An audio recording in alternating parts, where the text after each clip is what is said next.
সাবেক প্রধান নির্বাচন কমিশনার নুরুল হুদাকে আটকের সময় যেভাবে মব সৃষ্টি করা হয়েছে তা কাম্য নয়। আইন শৃঙ্খলা বাহিনীর উপস্থিতিতে এ ধরনের ঘটনায় বাহিনীর কেউ জড়িত থাকলে তা তদন্ত করে ব্যবস্থা নেওয়া হবে বলে জানিয়েছেন স্বরাষ্ট্র উপদেষ্টা জাহাঙ্গীর আলম চৌধুরী। সকালে গাজীপুরের মৌচাকে হর্টিকালচার সেন্টার পরিদর্শন শেষে তিনি এই কথা বলেন। স্বরাষ্ট্র উপদেষ্টা বলেন, গতকাল সাবেক প্রধান নির্বাচন কমিশনার কাজী হাবিবুল আউয়াল গ্রেফতারের যে খবর প্রকাশিত হয়েছে তা সঠিক নয়। তাকে এখনও গ্রেফতার করা হয়নি। উত্তরা থেকে সাবেক প্রধান নির্বাচন কমিশনার নুরুল হুদাকে আটকের সময় যেভাবে মব সৃষ্টি করা হয়েছে তা কাম্য নয়।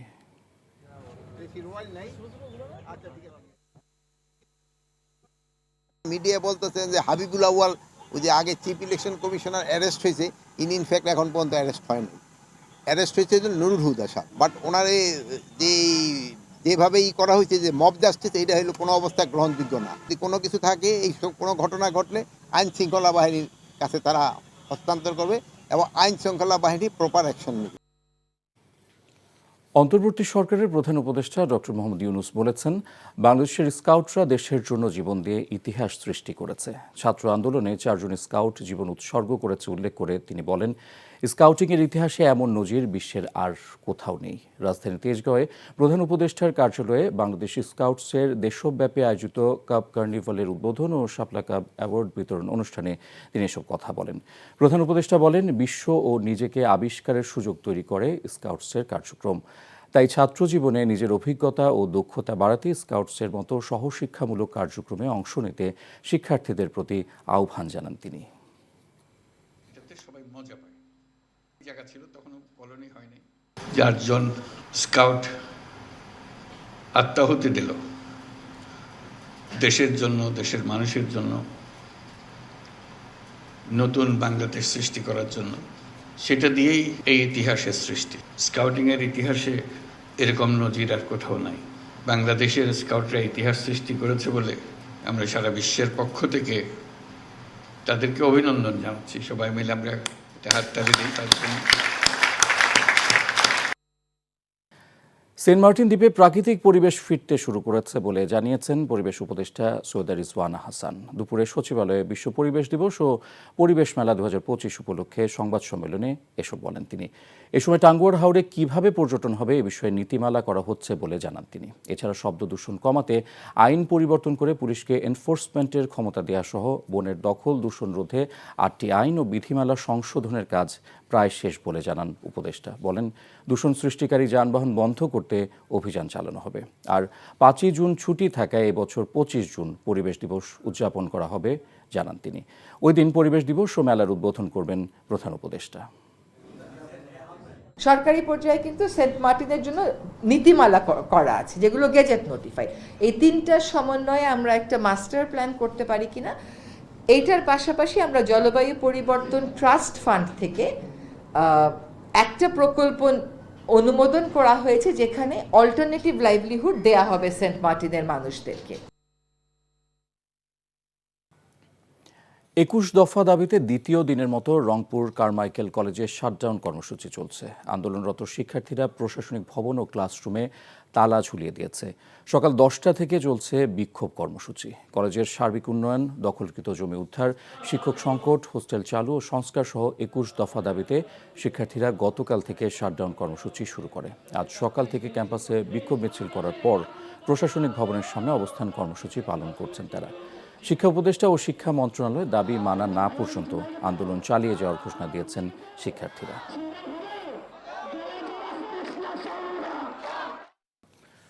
জাতীয়তাবাদী দল ছাড়া দেশের রাজনীতি সম্ভব নয় বলে মন্তব্য করেছেন জাতীয়তাবাদী মহিলা দলের সভাপতি আফরোজা আব্বাস।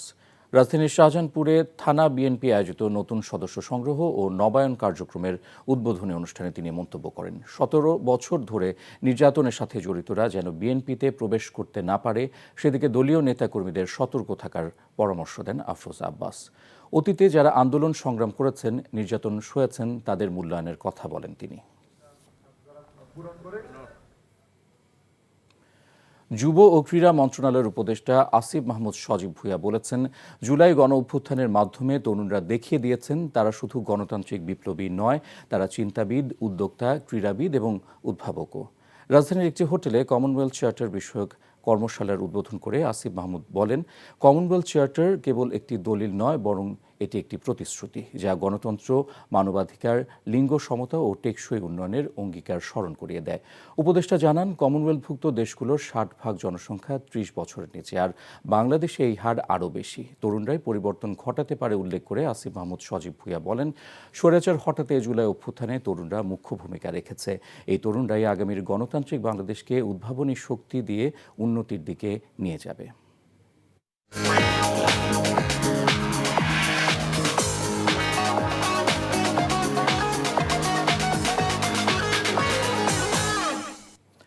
মার্কেন্টাইল ব্যাংক অর্থনীতির খবর। কোরবানির পশুর সংখ্যার ব্যাপারে প্রাণী সম্পদ মন্ত্রণালয় সহ দপ্তরগুলোর তথ্য সঠিক নয় বলে অভিযোগ করেছেন সিপিটির গবেষণা পরিচালক ডক্টর খন্দকার গোলাম মোয়াজ্জেম। কোরবানির পশুর সংখ্যা নিশ্চিত করতে শুনানি করার আহ্বানও জানান তিনি। ট্যানার্স অ্যাসোসিয়েশন ও সিপিডি পরিচালিত বাংলাদেশের চামড়া সরবরাহ চেইন, কাঁচা চামড়ার মান ও মূল্য নিশ্চিতকরণ শীর্ষক গবেষণা প্রতিবেদন প্রকাশ অনুষ্ঠানে তিনি কথা বলেন। রাজধানীর ঢাকা ক্লাবে অনুষ্ঠিত এই অনুষ্ঠানে কাঁচা চামড়া প্রক্রিয়াজাতকরণ ও বাজারজাতকরণের বিভিন্ন সমস্যা নিয়ে আলোচনা হয়। কোরবানির সময় চামড়া সংগ্রহ ও প্রক্রিয়াজাতকরণ বিজ্ঞানসম্মতভাবে না হওয়ার কারণে চামড়ার গুণগত মান নষ্ট হয় বলে গবেষণা প্রতিবেদনে উল্লেখ করা হয়। এসব সমস্যার সমাধানে কোরবানিকে সামনে রেখে ইউনিয়ন ভিত্তিক স্লটার হাউস স্থাপন, পেশাদার ও অপেশাদার কসাইদের প্রশিক্ষণের ব্যবস্থা করার সুপারিশ করা হয়। বরগুনায় কমছে না ডেঙ্গুর প্রকোপ। এজন্য জমে থাকা বৃষ্টির পানি, অসচেতনতা এবং এডিস মশাকেই দায়ী করছেন বিশেষজ্ঞরা। পরিস্থিতি নিয়ন্ত্রণে আনতে হিমশিম খাচ্ছে স্থানীয় প্রশাসন। সহযোগিতায় মাঠে নেমেছে বিভিন্ন সামাজিক সংগঠনের তরুণ স্বেচ্ছাসেবীরাও। সোহেল হাফিজের রিপোর্ট। খেয়ে না খেয়ে ময়লার ভাগাড়ে পরিষ্কার পরিচ্ছন্নতার কাজ, কখনো বা হাসপাতালের শৃঙ্খলা ফিরিয়ে আনার ব্যস্ততা, মশার ওষুধ ছিটিয়ে লিফলেট বিলিয়ে ডেঙ্গু পরিস্থিতি নিয়ন্ত্রণে আনার সর্বোচ্চ চেষ্টা তাদের। ঘন্টার পর ঘন্টা, দিনের পর দিন, নেই কোনো ক্লান্তি। স্বেচ্ছাসেবক হিসেবে কাজ করতে আমার অবশ্যই ভালো লাগছে, কারণ এখানে একটা আত্মতৃপ্তির একটা বিষয় রয়েছে যে আমরা মানুষের জন্য, দেশের জন্য কাজ করছি। সংকটকালীন সময় আমরা বরগুনার মানুষের পাশে দাঁড়াতে পেরেছি। বিশেষ করে এই ডেঙ্গু মোকাবেলায় আমরা বরগুনায় র্যাপিড রেসপন্স টিম নামে একটি টিম গঠন করেছি, যেখানে আপনার অধিকাংশ তরুণরাই কাজ করে। নাগরিকদের সচেতন করার জন্য আমি স্বেচ্ছাসেবী হিসাবে, একজন স্বেচ্ছাসেবক হিসেবে কাজ করতেছি। আমার এই কাজ করতে অনেক ভালো লাগতেছে। দিন যায়, কথা থাকে, দিন হয়তো চলে যাবে, একসময় পরিস্থিতিরও উন্নতি হবে, দুদিন পরে হয়তো ভুলেও যাবে সবাই, তবুও থেমে থাকে না তরুণ স্বেচ্ছাসেবীরা। যদি সরকারিভাবে ঔষধ দিয়ে বা অন্যান্য উপকরণ দিয়ে স্বেচ্ছাসেবকদের সহায়তা করা যায়, তাহলে কিন্তু বরগুনার স্বেচ্ছাসেবকদের এই উদ্যোগে আমরা বরগুনাকে ডেঙ্গু কিছুটা হলেও আমরা কমিয়ে আনতে সক্ষম হব। এই একটা দুর্যোগ মুহূর্তে একটা যখন ব্যাপকভাবে এই ডেঙ্গু জ্বরে মানুষ আক্রান্ত হচ্ছে, এডিস মশা বংশবিস্তার লাভ করছে, এই মুহূর্তে যে সকল সামাজিক সংগঠন এগিয়ে এসেছে, এই জন্য আমি তাদেরকে অসংখ্য ধন্যবাদ জানাই। এটা অবশ্যই একটি ভালো দিক বলে আমি মনে করি। নিঃস্বার্থে এগিয়ে আসা এই সব তরুণ স্বেচ্ছাসেবককে ঘিরে সামাজিক যোগাযোগ মাধ্যম ফেসবুকে অভিবাদন জানিয়েছে দেশ বিদেশের বিভিন্ন শ্রেণী পেশার হাজারো মানুষ। সোহেল হাফিজ, এনটিভি নিউজ, বরগুনা। ফেনীতে 2024 সালের ভয়াবহ বন্যা পরবর্তী বিভিন্ন উন্নয়ন কাজের উদ্বোধন করা হয়েছে। সকালে ছাগলনাইয়া উপজেলার দুর্গাপুর হাবিবুল্লাহ খান উচ্চ বিদ্যালয় মাঠে আয়োজিত অনুষ্ঠানে প্রধান অতিথি হিসেবে বিমান বাহিনী প্রধান air chief marshal Hasan Mahmud Khan ছিলেন। উদ্বোধন শেষে সুধী সমাবেশে রাখা বক্তব্যে বিমান বাহিনী প্রধান বলেন, 2024 সালে বাংলাদেশের দক্ষিণ পূর্বাঞ্চলে আকস্মিক বন্যায় কুমিল্লা, নোয়াখালী এবং বিশেষ করে ফেনী জেলার ব্যাপক ক্ষতি হয়েছে। বন্যার সাথে তৎকালীন আবহাওয়া এবং বিচ্ছিন্ন যোগাযোগ ব্যবস্থায় বিমান বাহিনী পেশাদারিত্বের সাথে বন্যার্তদের সাহায্যে এগিয়ে এসেছে। ভবিষ্যতেও এরকম দুর্যোগে সেনা, নৌ বিমান বাহিনী এগিয়ে আসবে বলে জানান তিনি। শুধু বিমান বাহিনী না, সেনাবাহিনী, নৌবাহিনী সবাই এখানে অপারেশন করেছে। তো সবাই মিলে আমরা এখন একটা সিস্টেম ডেভেলপ করেছি, যেটাকে আমরা স্ট্যান্ডার্ড অপারেটিং প্রসিডিওর বলি, এসওপি।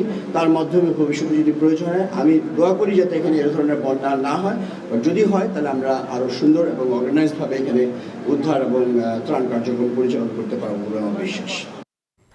চট্টগ্রাম সিটি কর্পোরেশনের 2025-26 সালের জন্য 2,145 কোটি 42 লাখ টাকার প্রস্তাবিত বাজেট ঘোষণা করেছেন মেয়র ডাক্তার শাহাদাত হোসেন। দুপুরে নগরীর থিয়েটার ইনস্টিটিউটে বাজেট অধিবেশনে সভাপতিত্ব করেন কর্পোরেশনের প্রধান নির্বাহী কর্মকর্তা শেখ মোহাম্মদ তৌহিদুল ইসলাম। সভায় মেয়র বলেন, জুলাই গণঅভ্যুত্থান পরবর্তী সুবিচার পেয়ে মেয়র পদে আসীন হবার পর ক্লিন, গ্রিন, হেলদি সিটি গড়ার প্রত্যয় নিয়েছেন তিনি। এ লক্ষ্যে নতুন অর্থ বছরে জলাবদ্ধতা নিরসন সহ সড়ক ও নালা নির্মাণে সর্বোচ্চ বরাদ্দ দেওয়া হচ্ছে বলেও জানান সিটি মেয়র। চট্টগ্রাম কাস্টমস হাউসে কর্মকর্তা কর্মচারীদের কলম বিরতির কারণে বন্দরে পণ্য ডেলিভারির কাজ ব্যাহত হয়েছে। সকাল 9টা থেকে দুপুর 12টা পর্যন্ত কাস্টমস কর্মকর্তা কর্মচারীরা এই কলম বিরতি পালন করায় চট্টগ্রাম বন্দরের সব ধরনের পণ্য ডেলিভারি বন্ধ হয়ে যায়। বন্দর ও কাস্টমস সংশ্লিষ্টরা জানান, কেন্দ্রীয় কর্মসূচির অংশ হিসেবে জাতীয় রাজস্ব বোর্ডকে ভেঙে 2 ভাগ করার সিদ্ধান্তের বিরুদ্ধে এবং এনবিআর চেয়ারম্যানের অপসারণের দাবিতে এই কর্মসূচি পালন করেন তারা। জামালপুরে 250 শয্যা বিশিষ্ট জেনারেল হাসপাতালে আউটসোর্সিংয়ে জনবল নিয়োগকে কেন্দ্র করে চিকিৎসক দম্পতির হামলায় হাসপাতালের আবাসিক মেডিকেল অফিসার এবং সাংবাদিক আহত হয়েছেন। দুপুরে হাসপাতালের প্যাথোলজি বিভাগে আবাসিক মেডিকেল অফিসার ডাক্তার মোহাম্মদ তারিকুল ইসলাম রনির অফিস কক্ষে চিকিৎসক ডাক্তার ইকরামুল হক তালুকদার হিটলু এবং তার স্ত্রী ডাক্তার শারমিন আক্তার হামলা চালায়। এতে ডাক্তার মোহাম্মদ তারিকুল ইসলাম রনি এবং হাসপাতাল ব্যবস্থাপনা কমিটির সদস্য সাংবাদিক জাহাঙ্গীর সেলিম আহত হন। অভিযুক্ত চিকিৎসক দম্পতি একই হাসপাতালে কর্মরত। এমন মান মুখে আক্রমণ করলো, আমি হতভম্ব, বুঝতে পারিনি আসলে। আমরা অলরেডি ডিভিশনাল ডিরেক্টরকে জানিয়েছি, এসপি মহোদয়কে জানানো হয়েছে। আমার সংগঠনের সভাপতি ডক্টর আমাদের লাবন্ত মহোদয় আছেন, উনি এসপি সাহেবের সাথে কথা বলেছেন, আমিও ডিবির সাথে কথা বলেছি। এআই প্রযুক্তির গুরুত্ব এবং ব্যবহার বিষয়ে রাজশাহীতে সেমিনার অনুষ্ঠিত হয়েছে। সকালে পণ্যের বিপণনে কৃত্রিম বুদ্ধিমত্তা এআই প্রযুক্তির গুরুত্ব এবং ব্যবহার নিয়ে বিভাগীয় কমিশনারের সম্মেলন কক্ষে এই সেমিনার অনুষ্ঠিত হয়। সেমিনারে নগরের 35 জন নারী এবং 10 জন পুরুষ উদ্যোক্তা অংশ নেন। অনুষ্ঠানে মূল প্রবন্ধ উপস্থাপন করেন রাজশাহী প্রকৌশল এবং প্রযুক্তি বিশ্ববিদ্যালয়ের অধ্যাপক ডক্টর রখনুজ্জামান এবং বিশেষ অতিথি ছিলেন অতিরিক্ত বিভাগীয় কমিশনার রেজাউল আলম সরকার। জাতীয় পরিচয়পত্র সংশোধন, সংগ্রহ, এলাকা স্থানান্তর করতে আর্থিক লেনদেন এবং সেবা প্রত্যাশীদের হয়রানির অভিযোগে নওগাঁ জেলা নির্বাচন কার্যালয়ে অভিযান চালিয়েছে দুর্নীতি দমন কমিশন। দুপুরে দুদকের একটি দল এই অভিযান চালিয়ে আর্থিক লেনদেনের প্রমাণ পায়। দুদকের সমন্বিত জেলা কার্যালয়ের নওগাঁর উপসহকারী পরিচালক মেহবুবা খাতুন রীতা জানান, সেবা প্রত্যাশীদের কাছ থেকে অভিযোগ পেয়ে ছদ্মবেশে জেলা নির্বাচন কার্যালয়ে প্রবেশ করা হয়। এ সময় প্রত্যেক সেবা প্রত্যাশীদের কাছ থেকে অতিরিক্ত চার্জ হিসেবে 100 টাকা করে নেওয়া হচ্ছে, যা সরকারি নিয়ম অনুযায়ী এই অফিসে নগদ টাকা লেনদেনের সুযোগ নেই। শরীয়তপুরের নড়িয়ায় কীর্তিনাশা নদীর ওপর নির্মাণাধীন ফুট বেইলি সেতু আবারও বাল্কহেডের ধাক্কায় ভেঙে পড়েছে। সকালে নড়িয়া বাজার সংলগ্ন অংশে বালু বোঝাই একটি বাল্কহেড সেতুর পিলারে ধাক্কা দিলে সেতুর একটি অংশ ভেঙে পড়ে বাল্কহেডের উপর। পরে সেটি কিছু দূর গিয়ে নদীতে ডুবে যায়। নড়িয়া থানা পুলিশ এবং স্থানীয়রা জানায়, ভাষা সৈনিক গোলাম মাওলা সেতুর নির্মাণ কাজের সুবিধার্থে পুরনো সেতুটি 2023 সালের ডিসেম্বরে ভেঙে ফেলা হয়। এরপর থেকেই ট্রলার যোগে নদী পারাপার শুরু হয়। এর আগে গত বছরের 2 অক্টোবরও বালুভর্তি বাল্কহেডের ধাক্কায় এই সেতুর একটি অংশ ভেঙে পড়ে। স্থানীয়দের অভিযোগ, নদীতে চলাচলকারী বাল্কহেডগুলো নিয়ম না মেনে চলাচল করায় এমন দুর্ঘটনা ঘটছে। মৌলভীবাজারে স্কুল ছাত্রী আঞ্জুম হত্যাকারীর ফাঁসির দাবিতে সড়ক অবরোধ করেছে শিক্ষার্থী এবং সচেতন যুব সমাজ। দুপুরে মৌলভীবাজার প্রেস ক্লাব এবং আদালত এলাকায় শিক্ষার্থী এবং সচেতন যুব সমাজের আয়োজনে মানববন্ধন এবং বিক্ষোভ সমাবেশে বক্তারা ঘাতক জুনেলের দ্রুত বিচার কাজ সমাপ্ত করে ফাঁসির দাবি জানান। গত 12 জুন সকালে আঞ্জুম স্থানীয় কোচিং সেন্টারে প্রাইভেট পড়তে গিয়ে আর বাসায় ফিরে আসেনি। 14 জুন বিকেলে আঞ্জুমের বাড়ির পাশে একটি খাল থেকে তার লাশ উদ্ধার করে পুলিশ। আঞ্জুমকে ধর্ষণের পর হত্যা করা হয়েছে বলে মেডিকেল রিপোর্টে আসে। ইরানে হামলার প্রতিবাদে খুলনায় মানববন্ধন এবং বিক্ষোভ সমাবেশ অনুষ্ঠিত হয়েছে। সকালে নগরের পিকচার প্যালেস মোড়ে জামিয়াতে মুহিবিনে আহলে বাইতের উদ্যোগে এই মানববন্ধন অনুষ্ঠিত হয়। এ সময় বক্তারা ইসরায়েলি হামলার তীব্র নিন্দা জানিয়ে মুসলিম উম্মাহকে ঐক্যবদ্ধ হবার আহ্বান জানান। বক্তব্য রাখেন হুজ্জাতুল ইসলাম বাংলাদেশ ইমামিয়া ওলামা সোসাইটির সভাপতি এবং বিশিষ্ট আলেম সৈয়দ ইব্রাহিম খলিল রাজাভি। বিএনপির জাতীয় নির্বাহী কমিটির সাংগঠনিক সম্পাদক নজরুল ইসলাম আজাদ এবং তার ছোট ভাই রাকিবুল ইসলাম রাকিবকে সামাজিকভাবে হেয় করতে একটি কুচক্রী মহল নানা অপপ্রচারে লিপ্ত বলে অভিযোগ করেছে আড়াইহাজার উপজেলা বিএনপি। নারায়ণগঞ্জের আড়াইহাজার উপজেলার পায়রা চত্বরের সামনে সংবাদ সম্মেলনে বক্তারা বলেন, বিগত ফ্যাসিস্ট আওয়ামী লীগ সরকারের সাথে যারা আতাত করেছে তারা বিএনপির ইমেজ ক্ষুণ্ণ করছে। বিএনপির দুঃসময় নজরুল ইসলাম আজাদ নারায়ণগঞ্জ জেলা বিএনপির হাল ধরেছিলেন বলে মন্তব্য করেন বক্তারা। আশুলিয়ার সন্ত্রাসী চাঁদাবাজির বিরুদ্ধে মানববন্ধন করেছে স্থানীয় ব্যবসায়ীরা। এলাকাবাসীর অভিযোগ, টিপু সুলতান ওরফে হাত কাটা টিপুর অত্যাচার এবং চাঁদাবাজিতে অতিষ্ঠ নানা শ্রেণী পেশার মানুষ। থানায় অভিযোগ করেও পাওয়া যায়নি কোনো প্রতিকার, উল্টো চাঁদাবাজদের হয়রানির শিকার হতে হয়েছে তাদের। তাই সন্ত্রাসীদের দ্রুত গ্রেফতারের দাবি জানায় তারা। দিনাজপুরের হিলিতে বাংলাদেশ স্কাউটের ক্লাব কার্নিভাল অনুষ্ঠিত হয়েছে। উপজেলা শাখার আয়োজনে জাতীয় পতাকা এবং স্কাউট পতাকা উত্তোলনের মধ্য দিয়ে উদ্বোধন করেন উপজেলা নির্বাহী কর্মকর্তা এবং স্কাউটের সভাপতি অমিত রায়। এতে উপজেলার বিভিন্ন স্কুলের 180 জন ক্লাব সহ 230 জন অংশগ্রহণ করেন। রাতের ভোট অর্থাৎ প্রহসনের নির্বাচন আয়োজনের অভিযোগে শেরেবাংলা নগর থানায় করা মামলায় সাবেক প্রধান নির্বাচন কমিশনার নুরুল হুদাকে 4 দিনের রিমান্ড দিয়েছে সিএমএম আদালত। এদিকে একই মামলায় গ্রেফতার দেখিয়ে কারাগারে পাঠানো হয়েছে সাবেক 2 এমপি সাবিনা আক্তার তুহিন এবং মোহাম্মদ ফয়সল বিপ্লবকে। নাহিদ প্রিন্সের রিপোর্ট। 2017 থেকে 2022 দেশের নির্বাচনী ইতিহাসে আলোচিত ও সমালোচিত এক অধ্যায়ে দিনের ভোট রাতে হয়েছে এমন অভিযোগের তীরে যিনি ছিলেন সবচেয়ে বেশি বিদ্ধ, তিনি তৎকালীন প্রধান নির্বাচন কমিশনার AKM নুরুল হুদা। সেই নুরুল হুদাই এবার দাঁড়ালেন কাঠগড়ায়। সিএমএম আদালতের শুনানিতে সাবেক সিইসির বিরুদ্ধে 11টি অভিযোগ তুলে 10 দিনের রিমান্ড আবেদন করা হলে বিচারক মোস্তাফিজুর রহমান 4 দিনের রিমান্ড মঞ্জুর করেন। আসামি পক্ষের আইনজীবী রিমান্ডের বিরোধিতা করেন। হাসিনার অবৈধ সরকারকে সে বৈধতা দিয়েছে, এটাই ছিল তার বিরুদ্ধে অভিযোগ। বিজ্ঞ আদালত উভয় পক্ষের বক্তব্য শোনার পর তার বিরুদ্ধে 4 দিনের রিমান্ড মঞ্জুর করে তাকে আরও জিজ্ঞাসাবাদ করার জন্য তদন্তকারী কর্মকর্তার হাতে ন্যস্ত করেন। বিজ্ঞ আদালত জিজ্ঞেস করেছেন যে আপনি যে নির্বাচনটি করেছিলেন 11তম জাতীয় সংসদ নির্বাচন, এই নির্বাচনটায় কোনো যে অভিযোগগুলো আসছিল কিনা, কোনো অভিযোগ এসেছে কিনা এবং আপনি কোনো ব্যবস্থা নিয়েছিলেন কিনা।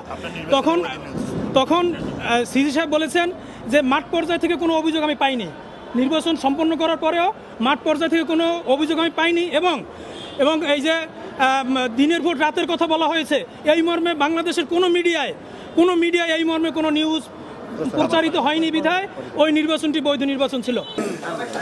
নিশিরাতের ভোট যে আলোচনার গণ্ডিতে ছিল তা এবার আদালতের কাঠগড়ায় গড়িয়ে নতুন অধ্যায়ের সূচনা করল। এদিন সিএমএম আদালতে আওয়ামী লীগের সাবেক 2 এমপি সাবিনা আক্তার তুহিন ও এমপি ফয়সাল বিপ্লবকেও কারাগারে পাঠানোর নির্দেশ দেন। Nahid Prince, NTV news, Dhaka. বিএনপির ভারপ্রাপ্ত চেয়ারম্যান তারেক রহমানকে চীন সফরের আমন্ত্রণ জানিয়েছেন দেশটির সিপিসি পলিট ব্যুরোর সদস্য ও কংগ্রেসের ডেপুটি লি হংছং। চীনে সফররত বিএনপির মহাসচিব মির্জা ফখরুল ইসলাম আলমগীরের নেতৃত্বে প্রতিনিধি দলের সাথে পিপলস গ্রেট হলে দ্বিপাক্ষিক বৈঠকে তারেক রহমানকে আমন্ত্রণ জানান লি হংছং। বাংলাদেশের অন্যতম প্রধান দল বিএনপির শীর্ষ নেতৃত্বের চীন সফরের মধ্য দিয়ে দুই দেশের সম্পর্ক নতুন মাত্রায় পৌঁছবে বলে আশা করেন সিপিসি পলিট ব্যুরোর সদস্য। আঞ্চলিক রাজনীতিতে চীনের নেতৃত্বের উদ্যোগকে ইতিবাচক উল্লেখ করে এর পরিধি বাড়িয়ে বহুপাক্ষিক করার আশা প্রকাশ করেন বিএনপি মহাসচিব। সুষ্ঠু নির্বাচনের লক্ষ্যে পৃথিবীর অন্যান্য দেশের মতো বাংলাদেশেও আগামী জাতীয় সংসদ নির্বাচন জাতিসংঘের তত্ত্বাবধানেও হতে পারে বলে মন্তব্য করেছেন জামাতের নায়েবে আমির আব্দুল্লাহ মোহাম্মদ তাহের। রাজধানীর মগবাজারে কেন্দ্রীয় কার্যালয়ে দলের আমির ডক্টর শফিকুর রহমানের সাথে কানাডার হাই কমিশনার অজিত সিংয়ের বৈঠক শেষে একথা জানান তিনি। জানান, পিআর পদ্ধতিতে নির্বাচন সহ যেসব বিষয়ে দলগুলো একমত হবে না সেসব বিষয়ে জামায়াত গণভোট চায়। বলেন, সুষ্ঠু নির্বাচন অনুষ্ঠানে অন্যান্য দেশকে সাথে নিয়ে কানাডা বাংলাদেশের পাশে থাকবে বলে বৈঠকে আশ্বাস দেন কানাডিয়ান হাই কমিশনার। বাংলাদেশি শিক্ষার্থীদের কানাডায় লেখাপড়া ও কাজের সুযোগ সৃষ্টির বিষয়েও আলোচনা হয়েছে বলেও তিনি জানান। পৃথিবীর বিভিন্ন দেশে যে উদাহরণটি আছে, যেই জাতিসংঘের অধীনে সুপারভিশনে নির্বাচন হওয়া, under the government of Bangladesh supervision would be by UN. এটা আমরা তাদেরকে বলেছি যে আমরা ওইটা অ্যাকসেপ্ট করতে রাজি আছি for the sake of the very fair election, এবং অন্যরা এখানে এটাকে সিরিয়াসলি নিয়েছে এবং সবটা মিলিয়ে আমরা একটা সুষ্ঠু নির্বাচনের জন্য যে পরিবেশ দরকার সেটাকে নিশ্চিত করার জন্য বাংলাদেশের সাথে আমরা কাজ করব। 2018 সালের জাতীয় নির্বাচনে শতভাগ ভোট পড়েছে এমন কেন্দ্রের সংশ্লিষ্ট কর্মকর্তাদের খুঁজছে দুর্নীতি দমন কমিশন। ভোট কারচুপির সাথে জড়িত এসব ব্যক্তিদের তথ্য পেতে নির্বাচন কমিশনে চিঠি পাঠিয়েছে সংস্থাটি। একই সঙ্গে ক্ষমতার অপব্যবহার করে 2014 এবং 2024-এর নির্বাচনে প্রভাব বিস্তারকারীদের দুদক খুঁজছে বলেও জানানো হয়। রাজধানীর দুদক কার্যালয়ে এক সংবাদ সম্মেলনে এসব কথা জানান সংস্থাটির মহাপরিচালক আক্তার হোসেন। ইতিমধ্যে বেশ কিছু কর্মকর্তার নথিপত্র হাতে পেয়েছে সংস্থাটি। একই সঙ্গে এই ভোটে অনিয়মের সঙ্গে জড়িতদের অবৈধ সম্পদও খুঁজছে দুদক। দুদকের অভিযোগে বলা হয়, শেখ হাসিনার নেতৃত্বে দলের সাধারণ সম্পাদক ওবায়দুল কাদেরের সার্বিক ব্যবস্থাপনায় আওয়ামী লীগের বিভিন্ন স্তরের নেতাকর্মীদের সহায়তায় রাতের ভোট বাস্তবায়ন করা হয়। ইতিমধ্যে 2018 সালের নির্বাচনে সিএসির দায়িত্ব পালনকারী KM নুরুল হুদাকে গ্রেফতার করেছে পুলিশ। এদিকে ইসলামী ব্যাংক থেকে 1000 কোটি টাকার বেশি আত্মসাতের অভিযোগে দুদকের মামলায় ব্যাংকটির সাবেক এমডি মনিরুল মাওলাকে আদালতের মাধ্যমে জেল হাজতে পাঠানো হয়েছে বলে জানান দুদক মহাপরিচালক। ইতিমধ্যে আমাদের একটি অনুসন্ধান চলমান রয়েছে। সেই অনুসন্ধান সংক্রান্তে অনুসন্ধান দল রেকর্ডপত্র সংগ্রহের জন্য অধিযাচনপত্র প্রেরণ করেছেন এবং অনেক ক্ষেত্রে তারা কিছু কিছু রেকর্ডপত্র পেয়েছেন। ইসলামী ব্যাংকের যে অর্থ আত্মসাতের প্রায় 1092 কোটি টাকা আত্মসাতের জন্য যে মামলা রুজু হয়েছিল, সেই মামলার তিনি একজন আসামি ছিলেন। সেই মামলা সংক্রান্তেই তাকে গ্রেপ্তার দেখানো হয়েছে এবং তিনি এখন তাকে বিজ্ঞ আদালতে সুপর্দ করা হয়েছে। টানা 39 দিন অবরুদ্ধ থাকার পর আজ থেকে খুলেছে ঢাকা দক্ষিণ সিটির নগর ভবন। চালু হয়েছে সকল জরুরি সেবা। প্রায় 1.5 মাস পর নগর ভবনে এসেছেন কর্মকর্তা কর্মচারীরা। দীর্ঘদিন পর জরুরি কাজ সম্পন্ন করতে পেরে খুশি সেবা প্রত্যাশীরা। তবে এদিন বন্ধ ছিল প্রকৌশল বিভাগ। অনেক কর্মকর্তা কর্মচারীকে নগর ভবন থেকে জোরপূর্বক বের করে দেওয়ার অভিযোগও আছে ইশরাকের সমর্থকদের বিরুদ্ধে। নাজিবুর রহমানের রিপোর্ট। প্রায় 1.5 মাস তালাবদ্ধ নগর ভবনে ফিরেছে কর্মচাঞ্চল্য। ইশরাকের আন্দোলনে দীর্ঘদিন বন্ধ থাকা দক্ষিণ সিটির প্রধান কার্যালয়ে শুরু হয়েছে সেবা কার্যক্রম। জন্ম নিবন্ধন, ট্রেড লাইসেন্স, রাজস্ব আদায় সহ সকল গুরুত্বপূর্ণ সেবা পাচ্ছেন নগরবাসী। এতে স্বস্তিতে সবাই। আমি যে কাজে এসেছিলাম, আমি কাজ করে স্বস্তি পাচ্ছি, তবে একটু খালি খালি। আমরা সবাই এতদিন খুব ভোগান্তি পেয়েছি, এখন আমরা খুবই খুশি। আমরা অনেক আশা নিয়ে এখানে আসছিলাম যে একটা স্বস্তি, হয়তো কিছু কাজ আমরা করতে পারবো, কিন্তু দেখলাম যে মোটামুটি আমি 4টা কাজ দিয়ে এখানে আসছি। দুঃখ হলেও সত্যজনক যে এই কথাটা আমরা কোনো অফিসার এখানে পেলাম না। তবে আন্দোলনকারীদের চাওয়ায় বন্ধ ছিল প্রকৌশল বিভাগ। সকাল থেকে খণ্ড খণ্ড মিছিল করে ইশরাকপন্থীরা। পরে প্রকৌশল বিভাগের কর্মকর্তাদের কক্ষে তালা ঝুলিয়ে দেন তারা। অফিসে আসতে পারছেন না প্রশাসকও। এমন পরিস্থিতি দ্রুত স্বাভাবিক হওয়ার আশা করছেন প্রধান নির্বাহী কর্মকর্তা। কিছু তো ব্যাঘাত হবেই, ব্যাহত হচ্ছে, কাজ হবেই, তো সেটা কিভাবে ওভারকাম করা যায়। আমরা যেমন গত 38 দিনে বিভিন্নভাবে ওভারকাম করেছি, অনুরূপভাবে এখনও আমরা যে গতকালকে খুললো, আজকে চলছে, হয়তো এটা কয়েকদিন বিকল্প পদ্ধতিতে আমাদের চালাতে হবে। একসময় সব কিছু স্বাভাবিক হয়ে যায়, টাইম উইলসে। আমি তো নিরাপত্তাহীনতা বলতে কিছু বুঝি না। এখন যদি কেউ ব্যক্তিগতভাবে কোনো থ্রেটের মধ্যে পড়ে যেয়ে থাকে, তার অ্যাক্টিভিটিস যদি অতীতে ওরকম হয়ে থাকে, সেটা লাইবিলিটিস তার অফিস নেবে না। ইশরাক হোসেনের আন্দোলনে সেবা ব্যাহতের পাশাপাশি রাজস্ব আদায়ও কমেছে ঢাকা দক্ষিণ সিটি কর্পোরেশনের। এসব বিষয় দ্রুত কাটিয়ে ওঠার কথা বলছেন ঊর্ধ্বতন কর্মকর্তারা। Najibur Rahman, NTV news, Dhaka. ডাকসু নির্বাচন আয়োজনে তোড়জোড় শুরু করেছে ঢাকা বিশ্ববিদ্যালয় প্রশাসন। এরই মধ্যে গঠন করা হয়েছে 10 সদস্যের নির্বাচন কমিশন। এমন উদ্যোগকে কয়েকটি সংগঠন স্বাগত জানালেও প্রশাসনের সক্ষমতা নিয়ে প্রশ্ন তুলছে ছাত্রদল সহ বামপন্থী দলগুলো। এতে ডাকসু নির্বাচন নিয়ে কিছুটা সংশয় দেখা দিয়েছে। তবে উপাচার্য বলছেন, গ্রহণযোগ্য নির্বাচন আয়োজনে প্রস্তুত প্রশাসন। আয়নাল আহমেদের ক্যামেরায় নূর হোসেনের রিপোর্ট। 52 ভাষা আন্দোলন, 69-এর গণ অভ্যুত্থান ৭১-এ স্বাধীন বাংলাদেশের পতাকা উত্তোলন, ৯০-এ স্বৈরাচার বিরোধী আন্দোলন।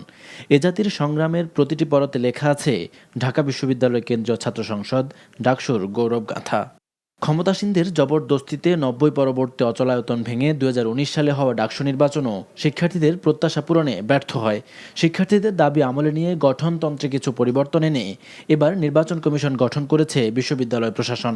প্রশাসনের এমন উদ্যোগকে স্বাগত জানিয়েছে বেশ কয়েকটি ছাত্র সংগঠন। ভোটার তালিকা হালনাগাদ এবং তফসিল ঘোষণা এটি দ্রুত বাস্তবায়নের মাধ্যমে অনানুষ্ঠানিক যেই ডেডলাইন ঘোষণা করা হয়েছে যে ৩১শে জুলাইয়ের ভেতরে ডাকসু নির্বাচন বাস্তবায়ন করা সম্ভব, আমরা মনে করি যে দ্রুত সময়ের ভেতরে এবং এই ডেডলাইনের ভেতরে যাতে ডাকসু নির্বাচন অনুষ্ঠিত হয় এটা নিশ্চিত করা বিশ্ববিদ্যালয় প্রশাসন এবং এই কমিশনের দায়িত্ব। যারা এই বক্তব্যটা দিচ্ছেন যে বিশ্ববিদ্যালয় প্রশাসনের সক্ষমতা নাই, বিশ্ববিদ্যালয়ে ডাকসু নির্বাচনের পরিবেশ নাই, নিরাপত্তা নাই, বিভিন্ন জায়গায় ছাত্রলীগ আওয়ামী লীগের দোসররা আছে, তারা কিন্তু আসলে জেগে জেগে ঘুমাচ্ছেন। আমি তাদের উদ্দেশ্যে বলবো যে এইটা শুধু বিশ্ববিদ্যালয় প্রশাসনের দায়িত্ব না, এটা ছাত্রদের দায়িত্ব, নির্বাচিত ছাত্র প্রতিনিধিদের দায়িত্ব, সবাই মিলে এই প্রবলেমগুলো সলভ করা। তবে বিশ্ববিদ্যালয়ের সার্বিক নিরাপত্তা নিশ্চিতে প্রশাসন ব্যর্থ অভিযোগ করে ডাকসু আয়োজনে প্রশাসনের সক্ষমতা নিয়ে প্রশ্ন তুলছে ছাত্রদল সহ বামপন্থী সংগঠনগুলো। ডাকসুকে কেন্দ্র করে কোনো গোষ্ঠী যাতে বিশেষ উদ্দেশ্য হাসিল করার জন্য বিশ্ববিদ্যালয় ক্যাম্পাস সহ বাংলাদেশকে অরাজক পরিস্থিতির দিকে ঠেলে না দেয়। আমরা মনে করি আমি ইতিমধ্যেই বলেছি বাংলাদেশ জাতীয়তাবাদী ছাত্রদল বাংলাদেশের একটি বৃহত্তর ছাত্র সংগঠন। সেই সংগঠন সবসময় শিক্ষার্থীদের সেন্টিমেন্টকে ধারণ করে যেমন রাজনীতি করে, একই সাথে শিক্ষার্থী বান্ধব পরিবেশ নিশ্চিত থাকুক সে ব্যাপারে বিশ্ববিদ্যালয় প্রশাসনকে সবসময় সহযোগিতা করে আসছে, ভবিষ্যতেও করবে এবং বর্তমান করে যাচ্ছে। প্রতিটা ক্ষেত্রেই প্রশাসন কিন্তু নিরাপত্তা বিধানে সর্বোচ্চ ব্যর্থ হয়েছে। ডাকসু হলে নানান রকম দেশি বিদেশি মহল, নানান কুচক্রী মহল কিন্তু নানান রকম ষড়যন্ত্রমুখর পরিস্থিতি সৃষ্টি করবে।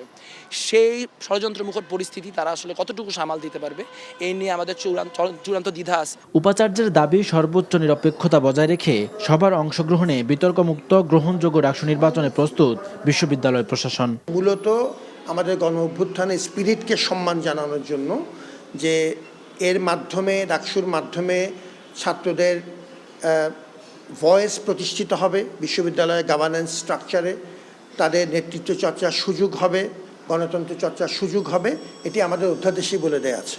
সেটিকে আমরা সম্মান জানাতে চাই এবং এই কাজটি আমরা দ্রুততম সময়ের মধ্যে সবাইকে সাথে নিয়ে একটি আনন্দঘন পরিবেশে করতে চাই।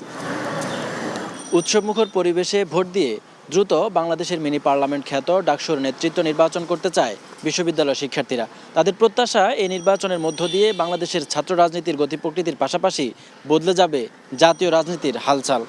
নূর হোসেন, এনটিভি নিউজ, ঢাকা।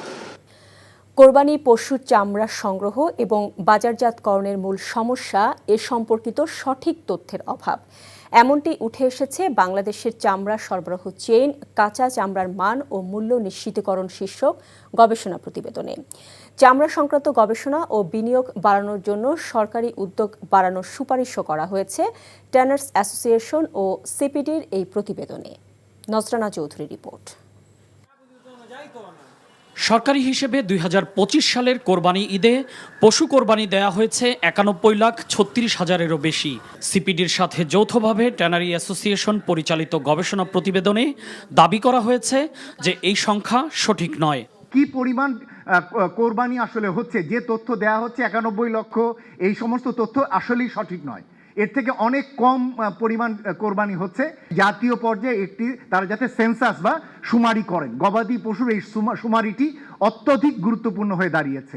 কোরবানির সময় চামড়া সংগ্রহ ও প্রক্রিয়াজাতকরণ বিজ্ঞানসম্মত না হওয়ার কারণে নিম্নমানের গোখাদ্য ব্যবহার এবং সঠিক টিকার অভাবে চামড়া নষ্ট হয় বা মান কমে যাচ্ছে বলেও উল্লেখ করা হয় গবেষণা প্রতিবেদনে। প্রাতিষ্ঠানিক রূপ দিতে হবে, কারণ আজকে ৫-৭ যুগ যাবৎ আমরা কিন্তু সেই প্রচলিত উপায়ে কিন্তু আমরা চামড়া সংগ্রহ করছি। আমাদের কোনো কোল্ড স্টোরেজের ব্যবস্থাপনা নেই, আমাদের কোনো আধুনিক স্লটার হাউসের ব্যবস্থা নেই। তাহলে দেখা যাবে যে এই যে লেস কাট, প্লে কাট সহ বিভিন্ন সমস্যা যে আমরা জর্জরিত, চামড়ার দাম পাচ্ছে না সঠিকভাবে, আমরা দিতে পারছি না, সেই সমস্যাগুলো কিন্তু আপনাদের অনেকাংশে সমাধান হবে। কোরবানির পশুর সংখ্যা সংক্রান্ত সরকারি তথ্যে গরমিল রয়েছে, সেটি স্বীকারও করেন সেমিনারে উপস্থিত বাণিজ্য সচিব।